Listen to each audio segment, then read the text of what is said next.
Salut les gars et salut Marie, parce que C'est nul.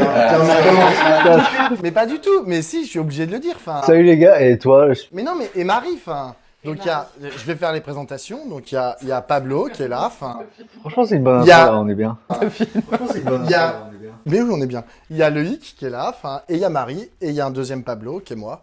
Ce soir, j'aimerais bien, mais quoi, arrête de te foutre de ma gueule, Et donc ce soir, on va parler de la stratégie de la gauche pour 2022. Alors je sais que la gauche, ça fait pas plaisir à tout le monde. Je sais pas. Peut-être que Pablo, tu vas pouvoir nous en dire plus sur ce que Pas la tienne, gauche, pas la tienne. Peut-être pas. Parce que là, on part d'un constat. Cette semaine, on a tous les candidats de la gauche, en fait. Chaque écurie a son poulain, en gros. Il y a Yannick Jadot qui a été choisi, qui a été élu dans la primaire écologiste. Tu as Anne Hidalgo pour le Parti Socialiste. C'est pas encore tout à fait fait, mais ça devrait bientôt être fait. Tu as Jean-Luc Mélenchon pour la France Insoumise. Tu as Fabien Roussel pour le Parti communiste. Il y a même Arnaud Montebourg qui part un peu tout seul. Du coup, la question c'est... T'as oublié Poutou et Artaud. Non, mais oui, mais moi je les mets plutôt à l'extrême gauche, Poutou et Artaud. Mais c'est vrai qu'ils sont aussi dans le paysage politique de la gauche au sens large. Donc Nathalie Arthaud pour Lutte ouvrière et Philippe Poutou pour le NPA. Du coup, la question c'est on fait quoi maintenant? Ici, on est tous de gauche. À des endroits un peu différents. La question c'est on fait quoi? Est-ce que la stratégie en fait c'est que chacun choisit son poulain et fonce avec ou pas? Vas-y. Vaste programme. La parole est à la défense. Vas-y Pablo. Tu vas choisir un poulain et tu vas y aller? Ouais. Bah moi, c'est ce que j'ai fait. Mais il y a un an, on avait des discussions avec certains d'entre vous et j'avais déjà dit, le côté, il va y avoir une union de la gauche, on va tous se parler, etc. était complètement hypocrite. Les Verts savaient qu'ils allaient avoir un ou une candidate. Le PS, pareil, parce que le PS, c'est le PS et que, ils ont envie de faire Harakiri avec splendeur.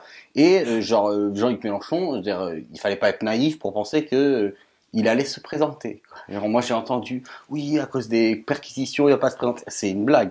Donc, je pense que dans ceux que tu as présentés, il y a Poutou qui va pas y aller. Je pense qu'ils ont fait ça pour répondre à la scission. On parle de scission, mon Dieu, de Anas Kazib, et c'était excellent. Ils ont mis 293 personnes, ça dit 300, frère. Mais bref. Et du coup, je pense que, ouais, moi j'ai choisi Mélenchon. J'ai beaucoup de désaccords. C'est pas ma culture politique. Moi, j'ai fait 10 ans au PC, tu vois. J'ai plein de désaccords. Quand on discutera peut-être sur le fond et tout, je pourrais les expliciter. Mais en fait, ouais, moi, je pense qu'il y a une candidature qui m'intéresse, c'est celle de Jean-Luc Mélenchon, parce que c'est la seule candidature qui, pour moi, peut porter les intérêts des classes populaires. Et on le voit dans les électorats, on pourra entrer dans le débat. Donc pour moi, c'est ça. Et pour moi, la question de l'union, si elle devait être posée, c'était justement, il faut faire l'union sur le dénominateur commun de cette union ne peut être que l'intérêt de ceux qui ont le plus à gagner, donc les classes populaires. Et donc, un programme de rupture que d'autres ont essayé d'incarner. Rousseau, chez les Verts, c'était la rupture. Et c'était, voilà, sur cette base, il y a une rupture avec le capitalisme, avec un certain nombre d'éléments institutionnels, la Ve République, etc. Et donc, c'est ça qui m'intéresse. Et c'est ça que je vais soutenir, en tout cas personnellement. Ça n'a absolument rien d'affiche qu'il y ait 7 candidats à gauche. Pour toi, c'est pas un handicap? Moi, je pense que la question, c'est que représentent ces candidats? C'est plutôt ça la question que je veux poser. C'est-à-dire, est-ce que c'est le fait, tu sais, il y avait l'autre, comment il s'appelle, la Valls, il avait dit oui, les gauches irréconciliables.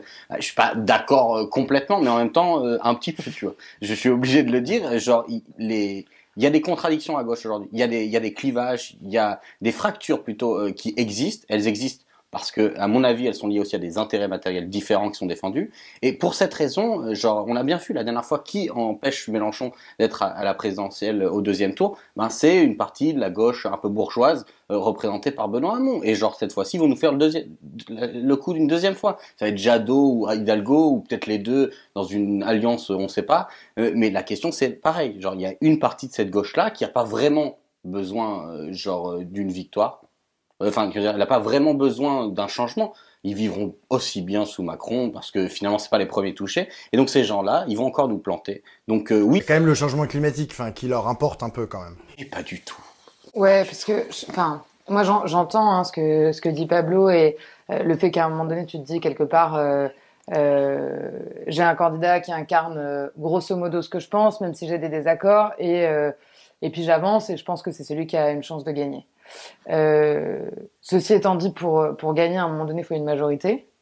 Et ça veut pas dire, à mon sens, ça veut pas dire avoir un programme mou ou chiant.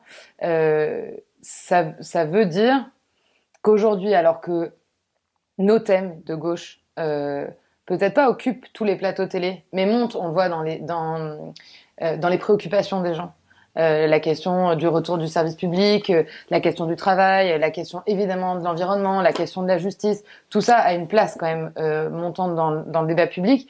Et je pense que quand on sort de nos cercles militants et hyper conscientisés, il y a un souhait d'avoir une proposition qui offre des ruptures, mais qui semble profondément crédible, c'est-à-dire au sens pas crédible, là encore, ni molle ni chiante, mais crédible parce qu'on pense que ces gens vont y arriver, parce qu'on a confiance dans le fait qu'ils vont y arriver. Et là-dessus, moi, j'ai le désaccord depuis longtemps avec Pablo, c'est que je crois qu'on doit être aussi à la hauteur de cette attente-là, y compris chez des gens qui sont pas ni très politisés, ni révoltés jusqu'au fond de leur tripes, mais qui sont des gens qui font des choses bien au quotidien, qui ont envie de changement, mais qui ont envie qu'on les accompagne et qu'on leur offre un projet qui est peut-être qu'il y a aussi une question de présentation moins violente. Parce que Attends, là, tu parles de Jean-Luc Mélenchon? Pas forcément que de Jean-Luc Mélenchon. Je pense qu'on a un débat politique aujourd'hui qui est hyper violent dans la forme qu'il prend, y compris sur des problématiques qui sont pas, à mon sens, les plus centrales dans la vie quotidienne des gens, le travail, la question du changement climatique, la question de la justice sociale. C'est pas celles sur lesquelles on s'écharpe le plus violemment, et pourtant c'est celles qui sont dans le quotidien de 99% des Français, et a fortiori de 99% des Français qui se sentent de gauche et qui se sentent dans ce projet. Et aujourd'hui, il a pas de souffle, ce projet, peu de souffle. On en trouve des ferments dans différents partis, dans différents candidats, mais je pense vraiment qu'il y a une attente de collectif. Et en ça, c'est pas une candidature unique qu'il nous faut, c'est une candidature du commun. C'est-à-dire une candidature dans laquelle les sensibilités peuvent s'exprimer, parce que effectivement, il y a des points de divergence, mais ils sont pas si grands que des fractures indépassables. Je le crois pas, parce qu'à chaque fois qu'on a travaillé dans différentes structures sur les programmes, les projets qu'on pouvait avoir en commun, la réalité, c'est que, je veux dire, si on faisait déjà ce qu'on a en commun et qu'on est capable d'écrire, on transformerait déjà profondément la société. Mais le résultat, c'est que ça foire. Systématiquement. Enfin, ces tentatives là dont tu parles, ces tentatives de commun foirent. Parce que ce n'est pas vrai. Il n'y a pas d'accord. Il n'y a pas d'accord sur la question européenne. Vraiment, il faut regarder ce qui se passe. Et d'après toi, elle est centrale, la question européenne? Je sais pas, mais un programme de gauche aujourd'hui, pour pouvoir être appliqué, il y a un truc qui s'appelle les traités européens et il va falloir répéter. Mais sur plein de trucs. Alors, il y a plein de stratégies. On peut dire faire du opt-out. C'est ce que dit en ce moment Jean-Luc Mélenchon. C'est une possibilité. Il y en a qui disent qu'il va falloir du opt-out. C'est en gros la possibilité de ne pas appliquer certaines dispositions. Ça a déjà été utilisé par plusieurs pays sur plein de trucs différents. Pour l'instant, ça a été fait par certains pays. Là, les exemples me manquent, mais sur des trucs quand même un peu mineurs. On n'est pas sur un truc de contestation de la question des déficits, de la question. Cela dit, ils ont pété. Hein. Si tu parles de ça, mais pour ça, il faut être au pouvoir, en fait. Ouais. Sinon, c'est mignon, mais si tu fais 9% à la présidence... On parlait de division de la gauche. Moi, je te dis, il y a des fractures sur ce thème-là, c'est pas possible. Moi, par exemple... C'est là que je suis pas d'accord avec toi, parce que, y compris nous deux, mais je veux dire d'autres, on travaillait sur des textes où on arrive à écrire des positions où aujourd'hui la position de la France insoumise, c'est pas de dire on prend les traités, on les déchire et on se barre. Et en fait, aujourd'hui, il n'y a aucun parti à gauche non plus qui dit on respecte la rigueur des traités et l'important, c'est d'être rigoureux budgétairement, a fortiori au sortir de la crise, qui a aussi changé des trucs de ce point de vue-là, en termes de perception de c'est quoi la contrainte. D'un coup, on a retrouvé de l'argent et puis en volume. Quand on a voulu faire des méthodes d'accompagnement très fortes, on a trouvé l'argent aussi. Et aujourd'hui, pour faire la question de la rupture écologique, on va avoir besoin d'au moins autant d'argent. Donc, quelque part, les leviers étaient là. Bah, pour sauver le capitalisme, il y a toujours des leviers. Genre, pour le contester, il y en a beaucoup moins. C'est ça que j'observe quand même régulièrement. En 2008 aussi, il y avait de l'argent pour les banques, etc., etc., sans garantie. Mais tout de suite après, c'était vous allez souffrir. Les Grecs, vous allez manger vos ceintures parce que vous aurez plus de place pour les serrer. Donc, à un moment, genre, je te dis, par exemple, tu dis le travail. Là où je suis d'accord avec toi, tu dis, il y a un certain nombre de thèmes. Tu t'as dit service public, travail, demande sociale. C'est intéressant d'ailleurs que c'est les trois choses qui arrivent en tête dans pourquoi vous avez voté pour Jean-Luc Mélenchon dans les sondages et les études post-2017. Mais ce que tu dis, c'est pareil. Le travail, moi, je suis d'accord. Je pense que même que Benoît Hamon, en essayant de poser cette question, genre, il a été un peu, voilà, il a apporté une fraîcheur. Mais par contre, pareil, la question revenu de base, ou comme on l'appelle, Jadot, il y a dans son programme un truc à 655, Rousseau aussi à 800, donc tous en dessous du seuil de pauvreté. C'est quand même bizarre pour des gens de gauche. Mais et de l'autre côté, une question qui est, nous, on est contre la façon dont s'organise ce revenu de base. Ça, c'est une vraie question à discuter. Je suis d'accord, mais c'est aussi une fracture.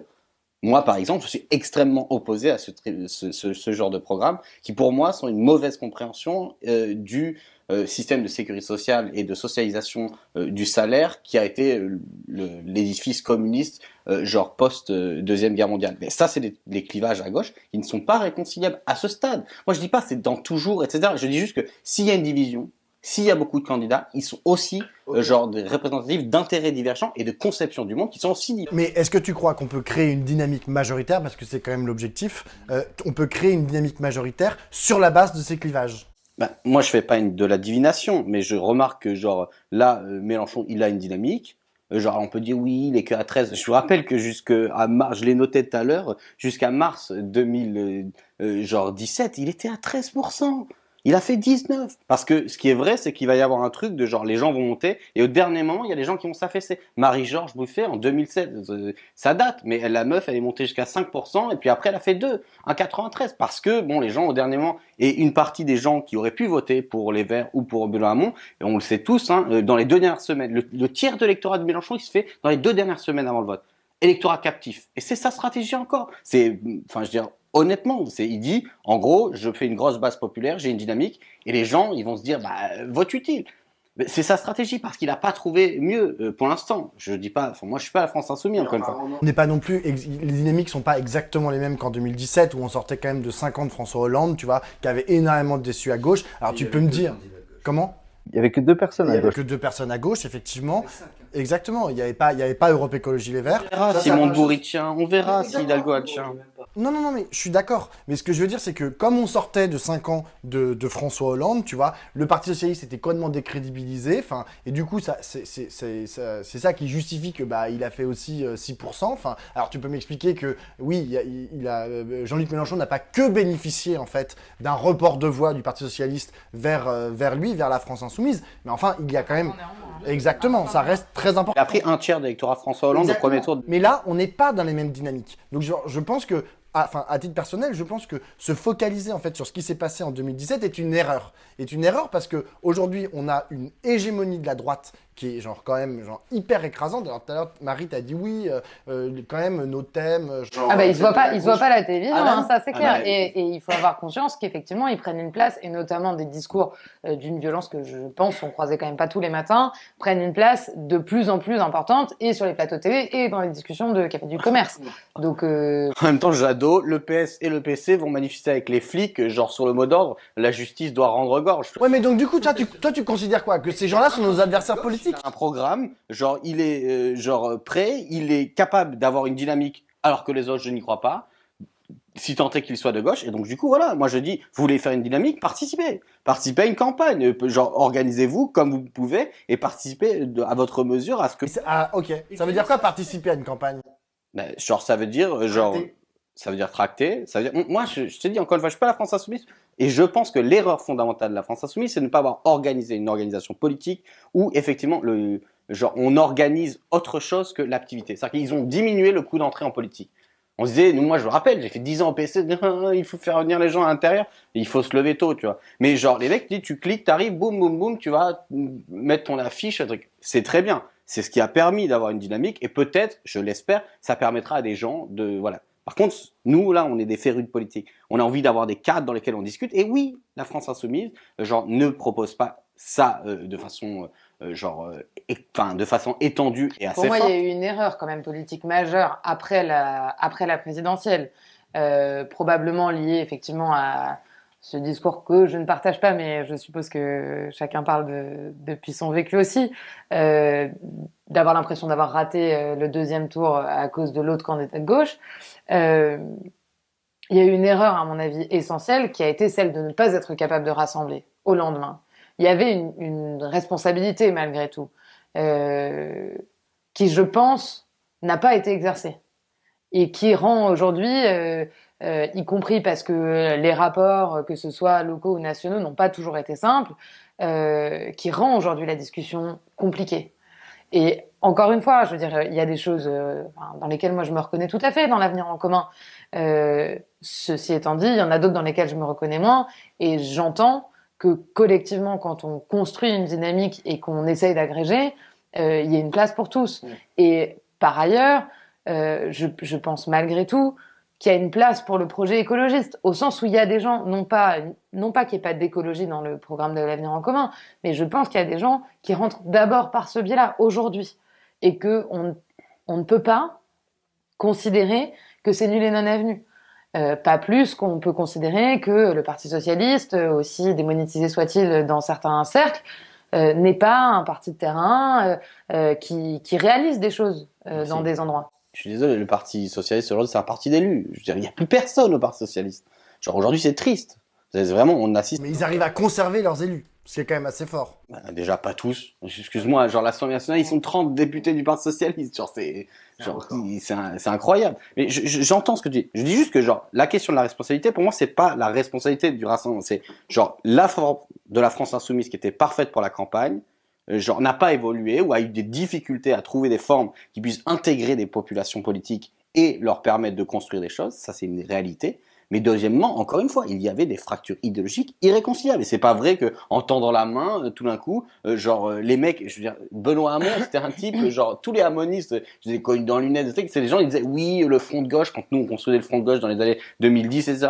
Vous divisez la gauche, vous nous empêcherez d'arriver au pouvoir, vous êtes derrière nous, il faudrait retirez-vous pour qu'on gagne. Et puis ça, c'est le PS pendant 30 ans, hein, à toute la gauche du PS. Puis une fois, ils peuvent le faire, et là on nous dit non, mais vous comprenez. Il faut pas accuser Hamon d'avoir. Bah si, en fait, genre le mec, il a fait 6%. Ok, mais donc qu'est-ce que tu vas faire en 2022 S'il manque, non mais en 2022, peut-être qu'il va manquer genre des voix aussi à Jean-Luc Mélenchon pour atteindre le deuxième tour. Mais du coup, tu vas faire quoi? Tu vas dire, parce que genre les Anne Hidalgo, Yannick Jadot, peut-être Arnaud Montebourg, peut-être Fabien Roussel, si tout le monde va jusqu'au bout, c'est peut-être ça aussi qui va manquer à Jean-Luc Mélenchon. Alors du coup, est-ce qu'il faut pas genre prendre le taureau par les cornes et réfléchir un peu en amont et dire bon bah on va essayer d'avoir une candidature genre qui soit unique à gauche pour précisément atteindre le second tour. C'est toi tout à l'heure qui as dit c'est à cause de Benoît Hamon que Jean-Luc Mélenchon n'est pas allé au deuxième tour. Je dis, il aurait pu y avoir un accord, il y a eu un accord de non-agression, entre guillemets, qui a été plutôt respecté par Jean-Luc Mélenchon, mais pas trop quand Hamon, genre, lançait des scuds sur la Russie ou je ne sais quelle, sordide attaque à ce moment-là, mais genre, en vrai... Mais c'est pas qu'une histoire de non-agression, là, c'est une histoire de voix. Hein. Tout à l'heure, tu me parlais de voix. Hein. Genre, moi, ce que je te dis, c'est deux choses. La seule chose qu'on peut faire, et je veux pas défendre la France, je n'ai aucun mandat dedans, c'est d'essayer de construire un truc et ensuite de voir ce qui se passe. Moi, ce que je dis juste, c'est que oui, il faut quand même qu'on se regarde droit dans les yeux et de se dire, il y a une partie de la gauche, si tant est qu'elle soit de gauche, parce que c'est les socialistes qui quand même ont fait pire que la droite en étant au gouvernement, et les Verts qui ont participé à cette défaite totale, mais c'est Hidalgo, qui ont une responsabilité. Mais je c'est la maire de Paris, elle est une figure nationale du Parti socialiste. Je ne fais pas la campagne d'Anne Hidalgo, mais je pense juste qu'il y a quand même, dans les gens qui étaient au pouvoir à ce moment-là, le peu qui reste au Parti socialiste a été quand même sérieusement mis minoritaire là, dans leur dernier congrès, et les autres sont partis chez Macron. Mais en fait, avec pertes et fracas en pleine campagne présidentielle. Ok, alors maintenant... Ta seule solution, en fait, pour gagner la présidentielle 2022, c'est qu'il y ait Jean-Luc Mélenchon face à la droite. Mais moi encore une fois, je ne suis pas sûr qu'on va gagner la présidentielle. Je dis juste que si je veux la jouer, je vais soutenir le candidat qui a le plus de chances d'avoir un programme proche de mes idées, qui rassemble les classes populaires et qui... Mais en fait, un militant du NPA ou du PC pourrait dire la même chose. En fait, tous les militants peuvent dire la même chose. Moi, c'est Jadot, moi, c'est Hidalgo, moi, c'est machin, il est proche de mon programme, il est truc. Tout le monde ne pourrait pas dire la même chose. Le PC, c'est 500 000 voix en France, ok? Genre, tu regardes, aux européennes, ils font 165 000. D'accord, aujourd'hui, Mélenchon, il est mieux placé, mais si Jadot part en dynamique, tout part. C'est ça aussi. C'est peut-être, ça c'est de ma faute. Je ne crois pas que Jadot, genre, puisse avoir une dynamique. Dès qu'il parle, les gens s'endorment. Je suis désolé. Son programme est de droite et genre, les gens, genre, Alors je suis désolé. honnêtement, son programme n'est pas de droite et pour l'avoir en partie coécrit, je pense pas qu'on ait écrit des trucs de droite. Bah, je sais Ceci pas, un étant dit- revenu citoyen à 650 €, le SMIC, t'as mis. Ok, allô? Mais en fait, je veux dire, sauf à penser que, je veux dire, on est capable à moins de 5 ans, et je veux dire, on l'a vu sur les négociations, en tout cas les échanges, la construction du revenu universel pour la dernière campagne présidentielle. Je veux dire, les premiers échelons, tu sais les poser, tu sais à peu près les financer. Au-delà, je veux dire, après, on parle d'un choix de société dans lequel les gens ne peuvent pas se prononcer juste à une échéance présidentielle. Parce que, en fait, si tu veux faire, et pourquoi pas, un revenu universel qui soit à la hauteur d'un salaire, tu demandes un investissement collectif qui est au-delà de cet investissement déjà colossal et qui te demande que les gens se prononcent à plusieurs reprises parce que ça te demande de reconstruire toute la question de la sphère sociale, de l'assurance chômage, etc.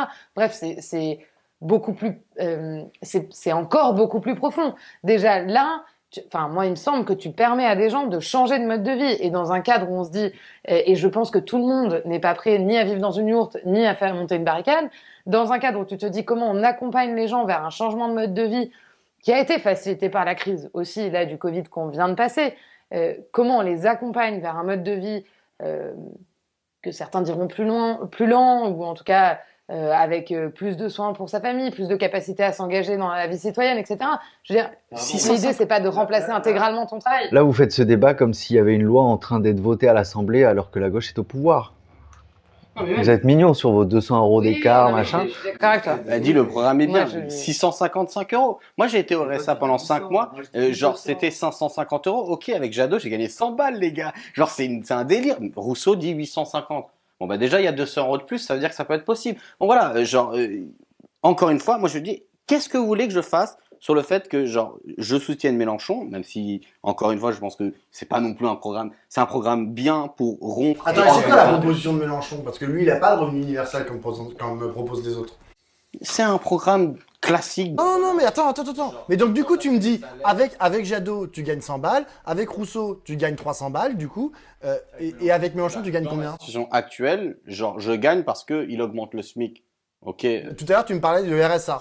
Par ailleurs, prévus dans- Exactement. Il augmente le RSA, Mélenchon? Alors, je connais pas le programme par cœur, je ne suis pas son défenseur encore une fois. Il va être publié quand ils ont une conférence là, je crois fin octobre, etc. Où ils affinent le programme. Mais il augmente le SMIC et dans ma situation, moi je gagne 1400 €, ok, je suis précaire dans l'enseignement supérieur. Oui, je vais y gagner parce qu'en augmentant le SMIC plus que mon salaire, il va y avoir une montée des salaires. C'est un classique de relance néo-keynésien. On va ailleurs, entre nous, pas la révolution communiste. L'augmentation du SMIC est dans tous les programmes de gauche. Hein. Oui, c'est ça, mais c'est Non, pas la mais je veux révolution dire, communiste. c'est juste que. Mélenchon. Non, mais la question, c'est comment on fait pour que 2022 soit pas un congrès de la gauche avec une défaite au bout. Arrêtons de se poser des questions. Comment on fait? Des militants et des militants politiques vont D'accord. agir pour aller voir les gens et on va voir ce que les gens disent. Genre, moi, je veux bien. Mais il n'y a pas de raison. Le meilleur de la gauche va arriver 4e ou 5e. Bah, ok, bah alors soyons fatalistes et genre ce discours-là n'a qu'un seul but. D'abord, c'était de taper Mélenchon quand il y avait toute la fête de l'union de la gauche et qu'ils l'ont exclu et qu'ensuite ils se sont rendus compte que en fait ils étaient tous hypocrites les uns avec les autres et qu'ils avaient tous leurs candidats et leurs candidates. C'était à quel moment ça, précisément? Bah, toute l'année dernière. En gros, ah ouais, l'union, pas l'union, on fait des photos, on fait pas de photos. Genre, en attendant, comment c'est possible qu'il y a un an, j'ai dit, il va se passer que Jadot sera candidat, Mélenchon aussi, il y aura un candidat du PC. Genre, c'est-à-dire, c'est insupportable qu'on puisse savoir un an près exactement ce qui se passe, alors que pendant un an, les gens s'agitent à faire soi-disant des déclarations, des tribunes et tout. Je veux dire, c'est triste. Franchement, c'est politiquement triste. Moi, je comprends ton exaspération. Maintenant, ça sert à quoi de dire ça? Bon, bah, c'est fini. Sans union, il n'y a plus de solution. Bah, écoutez, en fait, genre, on vient de voir que c'est pas post-union. Mettons la faute sur Mélenchon. Ah, c'est la faute de Mélenchon. Mais c'est pas que la faute de Mélenchon. Alors, c'est pas aussi le la problème. faute de Jadot. Et c'est la faute de Hidalgo. C'est la faute de tout le monde. Mais qu'est-ce qui se passe? Soit on pense que tout est pourri et qu'il n'y a pas de raison rationnelle, il n'y a pas de raison politique, sociale pour qu'il y ait des divisions. Ok. Donc du coup, on se dit, bon, bah, de toute façon, on va tous mourir, sortons les fouets, Non, mais flageolons-nous. c'est pas juste ça le problème. La question, c'est est-ce que enfin, c'est aussi une question du rôle qu'on donne à la politique et en particulier à la politique à gauche. Est-ce qu'aujourd'hui, dans le contexte dans lequel on est, où le moins qu'on puisse dire, c'est que le corps social est pour le moins agité, si ce n'est grandement en souffrance, et franchement clivé sur plein de sujets, est-ce que notre rôle à nous, c'est d'aller rajouter de la fracture sur la fracture en expliquant que, genre, entre des candidats, il y aurait genre une espèce de néant insurmontable et que ben on verra bien en fait au rapport de force là aussi de nouveau comment on y va, tu vois. Genre, moi j'entends que pour les citoyens qui sont pas encartés, militants, etc. Ce soit quand même une vraie souffrance en fait. À un moment donné de se dire c'est quoi l'offre. On a vécu avec des partis hégémoniques pendant genre tellement longtemps que je ne sais pas le compter. Donc aujourd'hui, on se retrouve dans une situation dans laquelle s'il y a un parti hégémonique, ben on ne sait pas lequel c'est. Parce qu'en fait, en fonction de l'élection dans laquelle tu considères, on n'est plus du tout dans le même schéma. Donc les gens, je veux dire, les citoyens, pour choisir une option politique en se disant celle-ci, elle est crédible, parce il y avait une vraie dimension de confiance dans le vote. Celle-ci, elle est crédible, elle va y arriver et elle va pouvoir changer le truc. Ben, en fait, c'est un dilemme en fait. Et puis chacun fait son pari. Alors oui, effectivement, à un moment donné, au rapport de force, probablement quelque chose va décoller.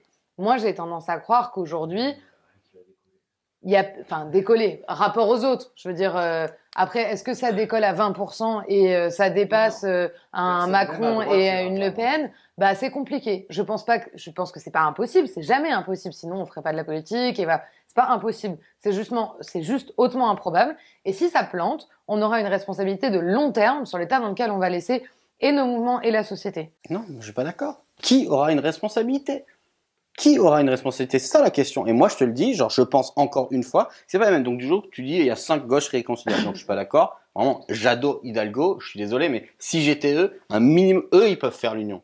Vraiment, ils peuvent faire. Il n'y a pas de problème sur l'Europe, il n'y a pas de problème sur la vision du modèle social. Jadot, il se met à citer Jaurès en disant la Révolution française. Enfin, il nous a ressorti, il a bossé son option social-démocrate. Il avait sorti avec, comment il s'appelle, la CFDT et compagnie, dans les gens des qui sont blocs. proches de ça, dans les gens qui sont proches de ça, il y a des gens qui ont une pensée radicale. Je veux dire, le score qu'a fait Rousseau là à la primaire, il dit quand même quelque chose. 25 000 personnes. Non, C'est mais des personnes. Non mais j'ai pas dit. Je pense pas que la primaire ait été représentative de la société française dans son ensemble. Néanmoins, elle est relativement représentative des sympathisants du mouvement écologiste. Et force est de constater que dans ce mouvement, qui aujourd'hui sera représenté et porté par Yannick Jadot, pour soutenir ce mouvement, il y en a au moins aujourd'hui 50%, à 48 et des poussières, qui soutient une option plus radicale, et dans sa forme, et dans son fond, et une option que la France insoumise aujourd'hui considère comme étant proche d'elle. Donc, ce que ça veut dire quand même, c'est que la théorie de il n'y a pas de passerelle, ces gens sont irréconciliables, elle est compliquée, parce que c'est ces mêmes gens qui vont aujourd'hui soutenir et construire la candidature de Jadot. Enfin, je veux dire. Oui et non, c'est-à-dire que je suis d'accord. Si Rousseau veut rejoindre la France Insoumise, je suis sûr qu'ils leur ouvriront la porte grande ouverte, surtout vu comment ça se passe avec elle et Jadot en ce moment sur le ralliement, avec des gens qui se tirent dans tous les sens. Et je pense, mais encore une fois, moi je suis pas dans la France Insoumise, j'ai pas de responsabilité. Et s'il fallait dire venez prendre, on vous ouvre la porte, si ça pouvait en plus organiser une scission sur le Mans, je dis pas. Je remarque un autre truc par contre. Ce serait un bon move stratégique, on bien va pas se sûr, mentir. bien sûr. Moi, je vais pas le nier, je suis assez cynique pour le reconnaître. Par contre, ce que je remarque, c'est que genre l'électorat genre populaire et le vote Europe Écologie Les Verts, c'est comme l'huile et l'eau. Tu mélanges dans tous les sens, ça se mélange pas. Et ça, c'est aussi une réalité. Genre, je suis d'accord avec toi. aux européennes. Je pense qu'il y a un gros travail à faire. Donc tu considères que genre la proposition éco-socialiste de Jean-Luc Mélenchon, c'est de la merde? Non, je dis que la proposition, je parlais du vote Europe Écologie Les Verts. Europe Écologie Les Verts. Non, je sais pas. Non, mais j'ai dit, le mec m'explique, en gros, l'écologie, c'est pas pour les catégories populaires. Les catégories populaires ont des aspirations écologiques comme tout le monde, au même niveau que les autres, pas moins, pas plus. Alors qu'elles sont plus touchées, etc. Elles ont plus à gagner, ça on est tous d'accord là-dessus. Mais par contre, le vote Europe Écologie Les Verts et le vote populaire, c'est l'huile et l'eau, ça n'existe pas. C'est pas un peu contradictoire avec ton analyse de 2017 où tu dis que Bah, l'électorat social-démocrate s'est rabattu sur Mélenchon à la fin. Non, il y a eu un électorat captif, il y en a un qui est tu l'as pas Macron, qui est, bien sûr. non mais qui est parti à Macron, qui est parti à Hamon, je suis désolé, et d'autre part, ce qui est vrai, c'est qu'en 2017, oui, les gens ils identifiaient le candidat le plus écolo et c'était Mélenchon dans les sondages d'opinion, c'était pas Benoît Hamon soutenu par Yannick Jadot. Donc c'était et pourtant il y avait des vraies propositions écolo, chez Hamon, je Oui, tente non, même mais pas là, de pour le le coup, nier. je pense qu'il y a, Je il y a dis même juste que pas de voilà, débat. quelle dynamique. J'entends Rousseau, elle représente quelque chose. Mais Ok. Alors, désolé Marie, mais admettons que Jean-Luc Mélenchon soit le meilleur candidat aujourd'hui pour la gauche. Très bien. On prend l'hypothèse de Pablo. Voilà. Bon, non, voilà. Faut que Marie se bouche les oreilles. tu vois. Ménagez-moi quand même. Exactement. Admettons qu'il soit le meilleur pour la gauche. Qu'est-ce qu'on fait en fait des autres? On les bousille? Ils deviennent des adversaires politiques, tu vois, qu'il faut à tout prix écraser? Qu'est-ce qu'on en fait en fait? Parce que ils existent en fait, et comme le dit Marie, il y a des gens en fait qui se sont mobilisés pour la primaire écologiste, tu vois. Alors, toi tu considères que c'est des miettes, mais enfin ils étaient quand même 120 000 à avoir payé 2 balles, tu vois. Et 106 000 votants, mais c'était 120 000 à avoir payé 2 euros. Après il reste des militants socialistes en fait en France, et ils sont beaucoup. Hein. T'as dit que c'était un parti d'élus, mais enfin ils ont quand même aujourd'hui une foultitude de villes et de villages dans lesquels eux ils ont un ancrage territorial, contrairement à Jean-Luc Mélenchon. Le Parti communiste aussi, ils ont des militants. Qu'est-ce qu'on fait? Non mais ils ont des militants, il leur reste des militants, c'est la seule chose qui leur reste, mais ils ont des militants. C'est pas un problème de militants. Hein. il leur reste plus Non, de mais propriété immobilière oui, que de mais militants. Hein, en ceux fait- qui tiennent debout déjà. Non mais en fait la question c'est, je serais pas aussi violent avec des militants communistes, tu vois, mais qu'est-ce qu'on fait en fait de toute cette masse en fait de gens qui ont envie, qui se sont investis, qui sont déjà investis en politique? Mais qu'on va écraser, qu'on va balayer d'un revers de la main sous prétexte que ils sont pas rangés parfaitement Surtout qu'on considère que leur. Je suis désolée, mais c'est vrai que souvent, la posture consiste à les caricaturer en militants de droite. Et je pense sincèrement que c'est pas vrai. Et c'est genre. Toi, tu peux le J'ai pas penser dit ça, j'ai pas dit profondément, ça. mais je pense Je vais que vous ça n'est répondre, je vais vous profondément répondre. pas vrai mais y compris dans ce que font dans ce que font et réalisent les gens au quotidien, en fait. Je veux dire, on peut penser ce qu'on veut du socialisme dans l'état dans lequel il est aujourd'hui, du Parti socialiste dans l'état dans lequel il est aujourd'hui, etc. Ceci étant dit, dans plein de villes et plein de villages, au-delà même des militants, je veux dire, les élus font des trucs bien. Et ils le font des trucs de gauche. Ça ne Et suffit pas. Non mais ok, enfin, Toute ça la suffit pas, journée, ça suffit pas Jadot par dit, rapport à toi. Oui, tu vas pas t'essuyer les pieds dessus. C'est l'urgence climatique, il faut trouver une solution dans les 10 ans et on nous dit trouver les solutions dans les villages. Oui, il y a le communisme municipal qui a très bien marché. Et encore une fois, là où tu as raison, il y a des militants sincères, je ne reviens en aucun cas leurs engagements. Et des élus sincères. Du Parti socialiste, du Parti communiste et d'Europe Écologie Les Verts. Et c'est ce que j'avais dit tout à l'heure, c'est moi je veux pas les foutre. Les socialistes, j'aurais quand même tendance, parce que depuis, en gros, le début du siècle, ils ont toujours trahi sur tout. C'est incroyable, hein. Même, tu sais, les grands mythes 36 ans, on peut rentrer dans les détails, partout. Je veux dire, il y a une phrase que j'aime bien de Rosa Luxembourg, elle parle en 1920, après le vote des crédits de guerre par les social-démocrates allemands, elle dit « La social-démocratie n'est plus qu'un cadavre puant ». Bon, pour moi, c'est ça la ligne. Mais je veux parler des Verts, les communistes, il y a des gens très bien au Parti communiste, les gens des Verts, il y a un engagement sincère, on le sent. Simplement, je suis d'accord. Il faut arrêter de se trouver des excuses sur il y a des gens bien dans les villages, dans les trucs. On l'a vu, le communiste social, c'est très bien. Moi, je fais mes études à Nanterre, j'adore la ville de Nanterre, elle est bien gérée. Et alors, les gens, il y a 10 millions de pauvres dans le pays, on nous dit qu'il y en a 5 ans pour changer quelque chose pour pas qu'il y ait 2 degrés ou plus. Et donc on sait bien que c'est ailleurs que la question se pose. C'est pas et par contre, là où ils résistent, c'est ce que vous avez dit, c'est les nouvelles organisations qui se sont montées, non pas d'implantation locale, elles ne sont pas des structures où on débat politique, où on intègre les gens, et c'est leur erreur principale et leur faiblesse principale. C'est ce qu'on a vu, la France insoumise aux élections municipales, cherchez-les. Donc, tu vois, j'ai pas de problème là-dessus. Je dis juste, ok, ils sont sincères, mais encore une fois, c'est la démocratie. Puisqu'on n'a pas réussi à avoir l'unité, les gens vont voter sur ce qu'ils qu'ils gagnent préfèrent. à un moment donné, pour avoir une majorité, ce qu'ils gagnent, c'est quand même la combinaison des deux. C'est-à-dire d'avoir effectivement peut-être quelqu'un qui porte, quelqu'un qui truc, mais aussi cet ancrage-là. Je dirais, il est quand même important Oui, mais dans la on vie n'a des pas gens. le temps, là. Parce que non, mais on n'a pas le temps, mais on est 8, alors si tu veux, on n'a pas le temps, mais on a trouvé qu'on l'avait, quoi. Enfin, pardon, mais Non, mais je parle de temps de refonder à gauche. un ancrage à gauche, parce que organique. les autres, ils sont encore, Non, mais- mais ils sont moins nombreux. Un ancrage Hein. dans les masses, entre guillemets, pour parler avec un vieux vocabulaire à la con, c'est pas aujourd'hui, en 6 mois, qu'on va le construire. Ça, je suis d'accord. Si tu veux me faire signer en disant les organisations de gauche doivent redevenir des organisations populaires organisant la culture à gauche, les discussions et l'intégration des gens, que ça soit dans le logement, dans les colonies de vacances, dans ce que tu... Mais je suis inconvaincu. Il n'y a pas de souci, c'était ma culture au PC. Je constate juste que de 2017 à 2022, c'est ce qu'on disait tout à l'heure, l'erreur originelle, ça n'est pas le cas de la France insoumise. Mais ça n'est plus le cas du Parti socialiste, même si ça l'est de façon beaucoup plus importante. Ça n'est plus vraiment le cas du PCF parce que il peut encore avoir des ancrages locaux, mais enfin en municipal, il s'est pris une claque, qui sortait de très très loin. On voit bien que Pour le coup, tu vois, par exemple, moi qui ai rejoint la famille écolo dans le temps, hein, je venais de la famille socialiste et j'ai atterri dans la famille écolo.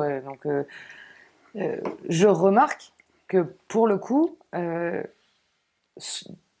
dans les territoires, il y a des choses qui prennent. C'est pas structuré aujourd'hui comme peut l'être le Parti socialiste, qui a une antériorité très grande, etc.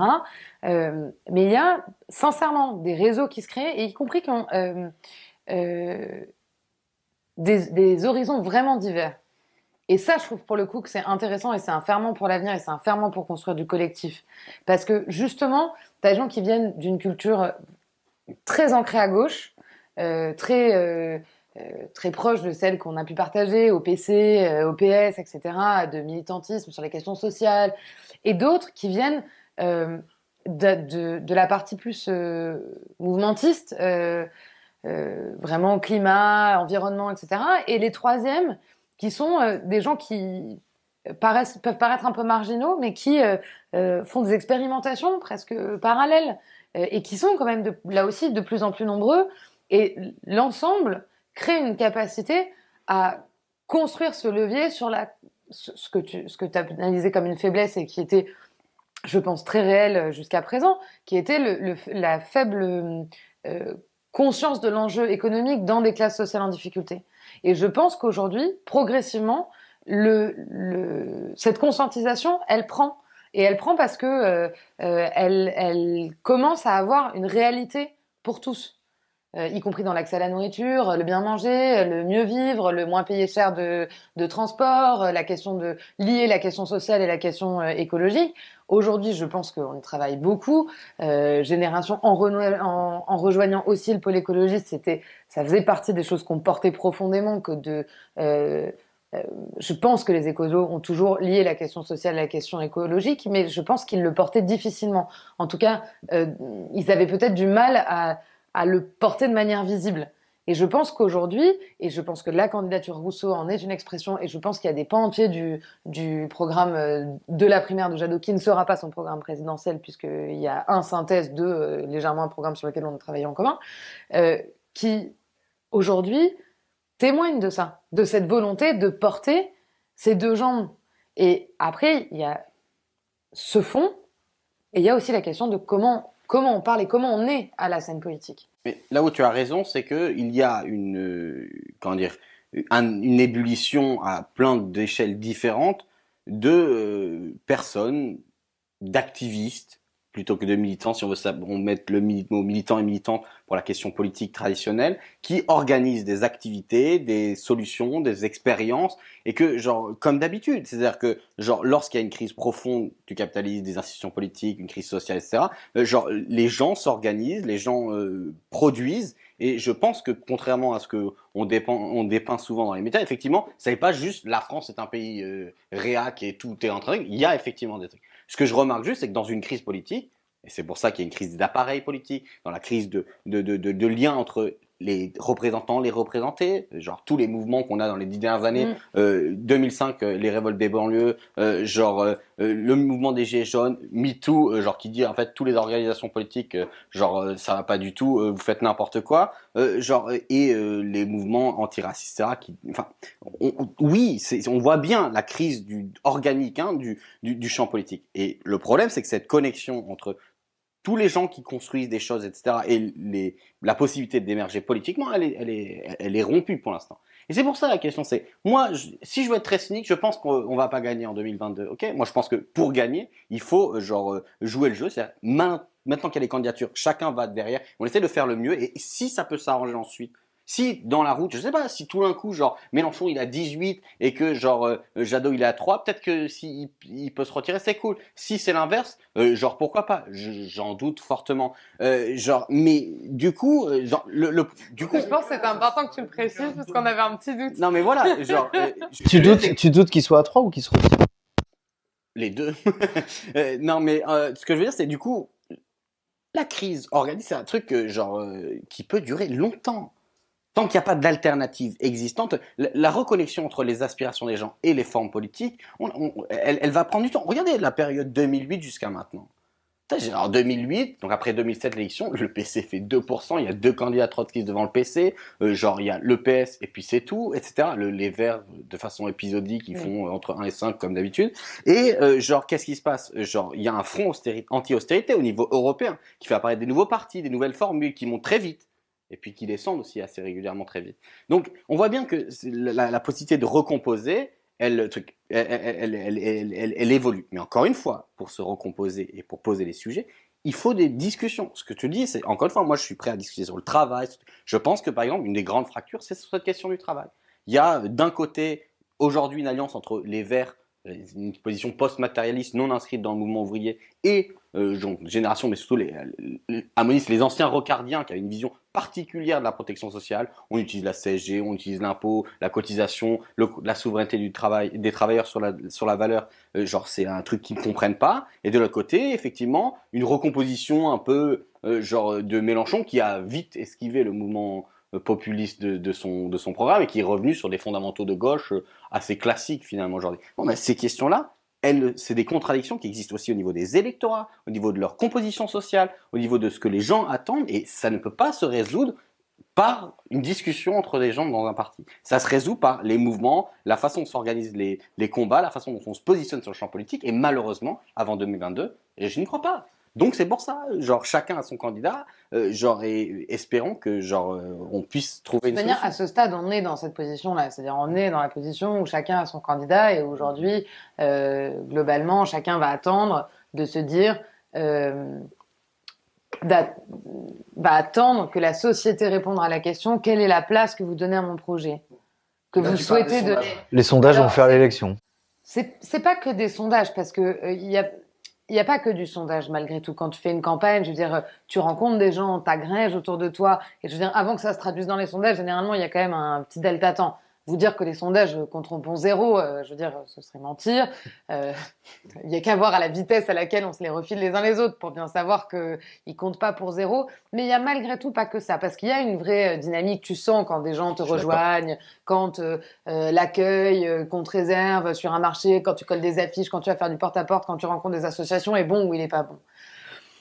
Et y compris, ce qui va faire la dynamique d'une campagne, ça va être aussi la capacité qu'ont les appareils à se mobiliser. Aujourd'hui, les appareils dans l'état dans lequel ils sont, tous, qu'ils ont à se mobiliser pour aller vers l'extérieur. Et pas juste, quoique ce soit très important, faire des marchés et coller des affiches, mais aussi se structurer pour aller rencontrer des citoyens organisés, sous toutes les formes, associatives, syndicales, d'entreprises, etc., etc. Et ça, tu le sens au fur et à mesure. Et je pense qu'aujourd'hui, on est effectivement dans ce moment où, parmi les questions à trancher, il y a quelle est la place du projet écologiste et quelle est la dynamique du projet écologiste aujourd'hui dans la société. On sait que dans les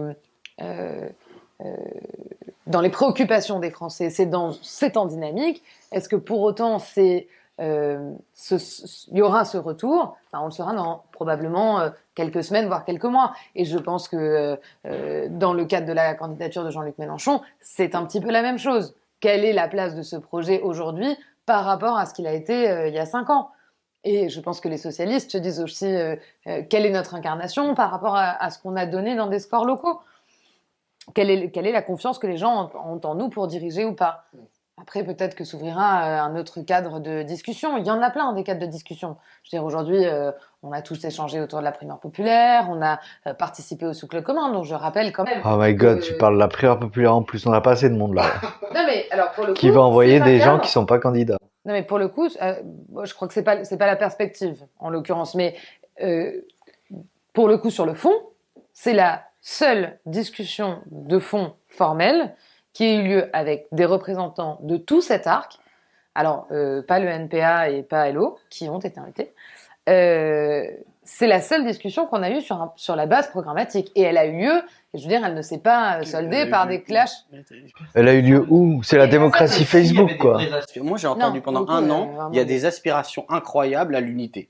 Il y a des aspirations à ce qu'on se parle. Parce que ce serait trop dommage qu'il y ait trop de candidats. Alors, et on me disait, les citoyens, on les écoute, on a l'écoute des gens, ils sont trop chauds. Putain, il y a eu combien de programmes qui ont été lancés? Il n'y a rien eu. On en a participé à certains, tu vois, genre, de gré ou de force. Mais genre, ça n'existe pas. On me dit, il y a une dynamique incroyable, les gens veulent faire. Personne s'est impliqué dans rien. Ça n'existe. Donc, genre, encore une fois, déjà, voilà. C'est ça le truc. Tu dis, on sent la dynamique et tu as raison. C'est pas les sondages, mais à un moment, quand tu es au contact du terrain et quand tu es avec les gens, tu as raison. Tu sens un truc, tu vois. Genre, c'est aussi ça. Les sondages sont Là, vous êtes en train de probablement dire que tous vous très faux à sentez des l'avance. trucs. Mais non, mais, Non, mais que dans une campagne, tu sens si ça prend plus ou moins. Je veux dire, Sandrine Rousseau, la dynamique de Sandrine Rousseau pour prendre un exemple à une plus petite échelle qui va parler à tout le monde, là, maintenant, tout de suite, la dynamique de Sandrine Rousseau sur le dernier mois et demi, Tu l'as senti. bah, tu la sens. Elle a perdu. Non, mais, ok. Mais, je veux dire, tu peux, de là où elle part, je veux dire, excuse-moi, mais on part de quelqu'un qui était absolument pas connu, en dehors d'un cercle ultra militant et informé à quelqu'un qui arrive au deuxième tour. Jadot, il est hyper pas connu au-delà d'un cercle militant. Faut pas rêver, hein.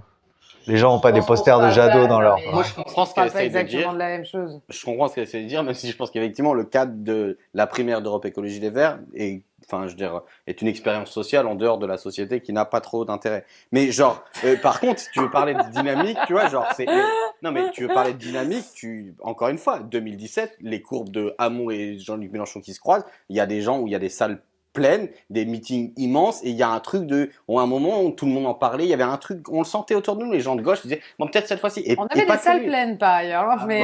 mais par contre, on a senti, ça, je veux dire, c'est très clair. Tu sens sur le marché le moment où on te dit, vous avez un super programme, on vous aime bien, machin, mais par contre, bah, la semaine prochaine, non, j'ai changé d'avis. Bah, plutôt, je vais voter Mélenchon. Sur les gens qui t'approchent, je veux dire, après les gens qui souhaitent un programme libéral, rapidement ils se sont arrêtés de prendre notre acte. Hein, Non, je veux puis dire, Macron aussi, on a senti qu'il y avait quelque chose, pas de la même ampleur, etc. Mais je veux dire, on le voit, des mouvements de déplacement, genre. Non, mais Ouais, c'est honnêtement, génial du coup. Attends, parce que Macron, t'as senti quelque chose pas de la même ampleur, genre on est- moins, tu vois. endroit. Mais par contre, en fait, il a été élu président de la République. Donc finalement, on s'en fout de sentir le. Mais non, Non, mais parce qu'en par fait, rapport ça a organisé l'élection 2017. Il y a 2 surprises en 2017, c'est Macron-Mélenchon, point final. Les autres, ils sont candidats, genre, à toujours être présents. Genre, ça n'a pas d'intérêt. Genre, et d'ailleurs, on voit bien. Il y a de l'intérêt sur le fond de ce que certains ou d'autres Bien ont sûr, amené. c'est pas du tout genre je veux pas être vexant de ça, c'est juste genre voilà, qu'est-ce qui a marqué. Et encore une fois, tu vois, c'est genre d'ailleurs pour moi c'est 2017, il y a un truc qui s'est pas résolu et on le voit dans le quinquennat de Macron. Là-dessus, Les c'est aspirations, genre le bloc Hamon-Mélenchon, on les met ensemble pour cette phrase. Et genre il représente un truc qui a pas pu s'exprimer et genre de l'autre côté, il y a une opposition à Macron, c'est Marine Le Pen et ils sont aussi genre dans une expression, on le voit tous les jours, genre d'une frustration et d'un truc qui sort pas et le jour où ça sort enfin, on le voit, ça sort déjà tous les jours. Hein, donc, on sent que c'est mauvais. Voilà. Donc, la question, c'est est-ce qu'il va y avoir aussi, est-ce qu'on pourrait discuter, c'est des dynamiques. Tu vois, par exemple, toi tout à l'heure, tu disais, il y a une dynamique du pôle écologiste. Ou en tout cas, moi, je crois que c'est ça qui est intéressant, c'est qu'il n'y en a pas forcément. Tu vois. Les mecs aux européennes, au moment où il y a des marches climat dans la rue, genre on parle que d'écologie toute la journée. Ils font 200 000 voix, 300 000 voix de plus que les européennes qu'ils ont fait il y a 10 ans. En 2009, ils font 2,8 millions de voix. Et genre en 2012 à la présidentielle, Eva Joly, elle a fait 2,31 et 800 000 voix. Donc c'est ça qui m'intéresse moi, c'est de dire oui, les écolos ont franchi les étapes dans le champ politique. Ils le disent là, Jadot, il dit on est là pour gagner. Ils ont franchi les étapes, ils sont sortis de la marginalité. Mais en vérité, je pense que c'est toute la question de est-ce qu'ils peuvent. C'est là que va être l'enjeu. Hein. À mon sens, pour le pôle écologiste, c'est là que va être l'enjeu. C'est-à-dire de savoir si effectivement, aujourd'hui, la manière dont c'est aussi étoffé le programme écologiste au sens large, c'est-à-dire sur les questions sociales, sur les questions de travail, pas qu'ils en avaient pas, encore une fois, pas qu'ils en avaient pas avant, mais que c'était pas forcément ce sur quoi on les entendait. Est-ce qu'aujourd'hui, ce pôle écologiste, il est en capacité de structurer, d'attirer à lui tous ces gens qui effectivement font écologie tous les jours, font soit écologie vraiment tous les jours parce que c'est leur mode de vie, soit manifestent, se structurent, etc. C'est une inconnue. Je veux dire, c'est l'enjeu du moment. On va terminer là-dessus, mais je suis désolé de vouloir conclure sur ce truc un peu désespéré, mais je suis désolé, mais là, dans votre opposition, on est face à une impasse. C'est-à-dire que, genre, il n'y a aucune réconciliation. Comment? J'avais prévenu. Non, mais il n'y a aucune réconciliation possible de vos deux pôles. Non. Ce qui est incroyable, c'est que c'est pas les gauches irréconciliables de Manuel Valls. Exactement. Mais non. C'est pas vrai qu'il y a aucun truc. Ce qu'elle dit est absolument vrai. Ok? Genre, la question qu'ils doivent se poser, c'est quelle est la perspective pour le pôle écolo? Genre, avec sa nouvelle transformation, ses nouveaux alliés, cette truc. Et genre, ça va être un déséquilibre, genre, du vote dans la gauche. Moi, je pense que, d'ailleurs, la discussion entre Rousseau et Jadot, c'était le fait que Jadot, il a bossé ses fiches de la social-démocratie. Je te dis, il y a 50% de représentation entre genre les travailleurs et genre les trucs. Donc, dans les entreprises de plus de 2000, donc ça fait genre pas beaucoup. Et puis, comme au modèle allemand, là, j'ai ma petite fiche, je dis, je sais plus quelle est la formule, comme la codétermination pratique en Allemagne. C'est vraiment genre les classiques de la social-démocratie. Moi, ce qui m'intéresse de dire, c'est de dire, je pense que l'espace de la social-démocratie a disparu. Le PS ne s'effondre pas juste parce que Hollande, genre, il était méchant ou il était mou, l'espace de la social-démocratie, c'est-à-dire le compromis entre le capital et le travail organisé grâce aux organisations de travailleurs, il n'existe plus parce que le capital, tout simplement, n'a pas du tout envie de négocier. Le capital est dans une phase absolument hystérique de on reprend tout ce qu'on veut. Je suis d'accord avec toi, mais je pense que c'est la méthode Coué. C'est-à-dire que tu as envie de dire que la social-démocratie n'existe plus. Moi, c'est pas trop ma cam, hein, social-démocratie. Mais enfin, pour l'instant, exactement. Regarde ce qui se passe en Allemagne, tu vois. Genre, tout d'un coup, ils ont retrouvé du poil de la bête en l'espace de 2 mois, tu vois. Genre, on n'est pas non plus à l'abri en 2022 que tout d'un coup, tu sais pas pourquoi, en fait. Enfin, moi, j'arrive pas trop à analyser ce qui s'est passé en Allemagne. Pour moi, il y a quand même un truc qui est probablement à mi-chemin entre ce qu'on se raconte, enfin, entre les deux positions. C'est-à-dire que qu'il y ait une aspiration à une forme de rupture plus forte que les lignes social-démocrates classiques. Je pense qu'aujourd'hui, on peut acter que oui. On peut acter que oui par plein d'aspects. Est-ce que pour autant, ça veut dire que les gens veulent avoir le même niveau de conflictualité que celui qui est offert parfois par la France insoumise, mais pas que, hein, dans le débat politique? La réponse, ils ont voulu brûler l'Élysée. Il y a des gens qui ont pris des gilets jaunes, ils ont dit on va brûler l'Élysée. Mais sauf qu'en fait, c'est pas une majorité de Français.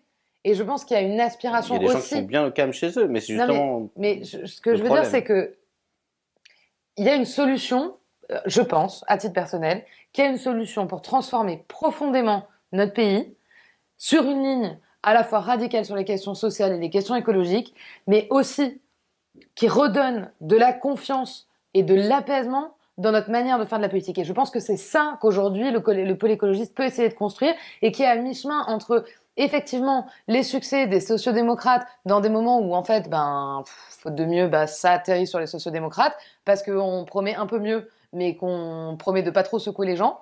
Et de l'autre côté, des solutions radicales qui parfois pourraient peut-être passer. Enfin, à la fin, elles passent pas quand même. Il y a un problème qu'on n'a pas évoqué et on n'aura pas le temps là, mais les programmes, tout ça c'est sympa, mais il y a une grosse querelle d'ego à gauche surtout. C'est-à-dire que Mélenchon, il est certes, peut-être qu'il a le programme le plus fédérateur, mais il a aussi une personnalité des plus clivantes. Jadot, tu vois, la dynamique Jadot, merci. Rousseau, bon voilà. Hidalgo, je sais même pas ce qu'il faut dire. C'est son de psychologie. Et tout le monde va vouloir tout le monde ne va pas vouloir céder sa place. Moi, je partage ce que tu allais dire, c'est-à-dire que je crois qu'à un moment donné, je pense que sur cet aspect-là, il faut sortir de la question psychologique au sens de la personne, de sa présence à la politique. Par contre, c'est pas à nous d'en sortir, c'est à eux. Hein. Non, c'est l'élection. Les gens font l'élection. Par contre, je pense que vraiment la capacité à incarner, elle est essentielle dans toutes les élections et dans celle-ci en particulier, aujourd'hui. Je veux dire, peut-être que demain on sera à la 6ème République et qu'on fera les choses complètement différemment, mais on n'y est pas. C'est pour ça qu'Anne Hidalgo et Jadot n'ont aucune chance, par exemple. Par contre, François Hollande a été élu, tu vois, et on peut pas Non, dire mais- qu'en matière d'incarnation, j'allais Si, dire de à la l'inverse. figure présidentielle Non, mais comme il entend. dans Les la amis, série. à l'inverse, il y a Jean-Luc, il a posé dans le débat des actes qui sont des actes extrêmement clivants. Et c'est pas que je m'en réjouisse, mais qui sont des actes extrêmement clivants et qui, je pense, notamment pour toute une part de l'électorat qui a voté utile la dernière fois et qui pouvait se sentir proche sans être aussi radical que lui, qui est... Non, mais justement, c'est là où je suis vraiment d'accord. Ça m'intéresse ce que tu dis sur la conflictualité. C'est d'une part ce que je disais sur l'espace social-démocrate. C'est qu'il y a une conflictualité. La première, c'est celle du capital. Hein. Je suis désolé, mais genre guerre contre les chômeurs, guerre contre les pauvres, Je guerre partage ton contre tout point de le monde. Les mecs, ils sont en train de tout prendre, tout reprendre, avec la complicité des socialistes qui ont fait les pires lois sur le travail, etc., etc. Et on nous dit, genre, pour reprendre la question, pour pouvoir y répondre, on va pouvoir y aller tranquillement. C'est pas vrai. Nous, si on arrivait au pouvoir en 2 semaines, ils seraient sur nous. Ils vont tout nous faire. Le patron fera une grève de l'emploi, on aura de la spéculation contre. C'est sûr. Je veux dire, les gens, le niveau de violence est dressé par genre les intérêts privés. Et on est dans des trucs où les types, ils sont très loin de là où on est. Genre, ils sont en guerre totale contre nous. Depuis les années 80, c'est ça, mais là, ça s'accélère avec la crise financière qui a été un accélérateur puissant de la dérégulation et on s'empifre du côté des puissants. Et ce que tu dis, par contre, est vrai, c'est que moi, ce que je remarque, c'est la gauche bourgeoise, je trouverai un autre terme à terme parce que ça peut faire un peu méchant. Alors, c'est pas forcément le cas, c'est plus pour dire cette gauche qui est moins conflictuelle, qui a plus de mal avec ce côté-là, qui est d'ailleurs par exemple plus pro-européenne, parce qu'on ne peut pas être trop en conflit, etc. sur ces questions-là. Elle est bourgeoise au sens de, elle a plus en termes matériels, voilà, elle a plus de ressources. Elle est plus tranquille. Si Macron passe, elle aura moins de problèmes que les types qui sont en train de crever la dalle. Et ben, ces gens, ils sont effectivement dans un truc de la conflictualité, ça passe pas. Et je suis d'accord que c'est une difficulté. La seule. Je suis pas tout à fait. Je partage pas tout à fait ton point de vue. Mais c'est pas la psychologie, c'est ce que tu Non, dis toi-même. Non, c'est pas de la psychologie. Je te dis sur la sociologie du vote. Je partage pas tout à fait ton analyse. Je suis désolé, hein, encore une fois, ces gens-là qui truquent, c'est les électeurs de Jadot et Hidalgo, c'est pas les Je crois qu'il faut quartiers qu'on populaires. s'arrête comme dans un vrai apéro quand tu fermes la porte. Genre, comme, juste. En fait, je vais aller pisser, quoi. J'ai plus de bière. Non, mais ce que tu disais, c'est vrai que Mélenchon a une seule possibilité pour avoir ses électorats, c'est d'arrêter de croire qu'il va pouvoir les convaincre. Ça n'est pas vrai. Parce qu'ils trouveront toujours une excuse pour dire « Ah non, je peux pas, ça, il est trop conflictuel, il est trop méchant, etc. » C'est d'être assez en tête à gauche pour que les gens puissent y croire et qu'ils se disent « Bon, j'aurais bien voté Jadot, j'aurais bien voté Hidalgo, mais comme je suis quand même un peu de gauche, genre, je vais pas voter Macron. » C'est tout. Je te laisserai juste pas finir là-dessus parce que je pense profondément, mais vraiment profondément que... C'était juste pour dire qu'il les convaincra pas. Dans certains actes qui ont été posés politiquement par... pour le coup, la personne de Jean-Luc Mélenchon sur le quinquennat écoulé, je pense pour moi que dans l'électorat de gauche, et y compris celui qui a voté pour lui la dernière fois, il y a des gens pour qui ça a posé une barrière infranchissable. Et je pense que du coup, comme toujours, on sait qu'une fois qu'on a passé la taxe. Quels actes Quels actes? Mais si, il faut savoir quels actes. Moi, je vais te dire, oui, effectivement, s'ils sont choqués parce qu'il a fait une déclaration de trop, parce que les perquisitions, parce que ci, parce que ça, je veux dire, à un moment, si l'intérêt qui doit primer à l'élection, c'est ceux des classes populaires, tu votes en fonction de cet intérêt-là ou tu votes pour quelqu'un qui les défend pas. Et donc ça, c'est un choix politique, c'est pas Mélenchon qui part un acte. Désolé, mais genre, les classes populaires, comme tu dis, enfin, genre, n'ont pas tout le temps voté, sinon, d'ailleurs, le parti. Non, mais je veux dire, il y a 100 ans d'histoire politique qui montrent que, en vérité, les classes, même lorsqu'elles étaient constituées, même le mouvement ouvrier lorsqu'il était constitué, tu vois, ne votait pas forcément pour le candidat qui pourrait le mieux les défendre ou le plus les représenter, tu vois. C'est pas parce qu'on a le meilleur programme ou la meilleure incarnation. Ouais, enfin, PSPC, pendant une grande partie, c'est quand même le mouvement ouvrier, organisé avec différentes chapelles, mais qui a une puissance de frappe. Je suis d'accord, le seul qui a été élu, c'est François Mitterrand, tu vois, genre grâce à ça. C'est super, hein. Enfin, alors vraiment, genre bravo le mouvement ouvrier, genre pendant 50 ans, tu vois. Bon, ils ont apporté d'autres choses, dans le champ politique. Bon, on en parlera, on fera un prochain apéro pour parler de ça, parce que je pense que de toute façon, il y a un truc dont on n'a pas parlé, mais on en parlera la prochaine fois, tu vois. C'est en vrai le rouleau compresseur face auquel on est, en fait, qui est à la fois le rouleau compresseur néolibéral, tu vois, qui est quand même, est aujourd'hui un des plus puissants. Hein. Macron fait quand même entre 23 et 25% au premier tour, et dans les sondages, enfin, peu importe en fait les hypothèses, enfin, c'est lui qui gagne. Ça, c'est la première chose. Et la deuxième chose, c'est l'extrême droite. Mais on en parlera la prochaine fois. Bon. on clôt cet apéro. On va aller hein. pisser, vas-y. Vas-y, vas-y.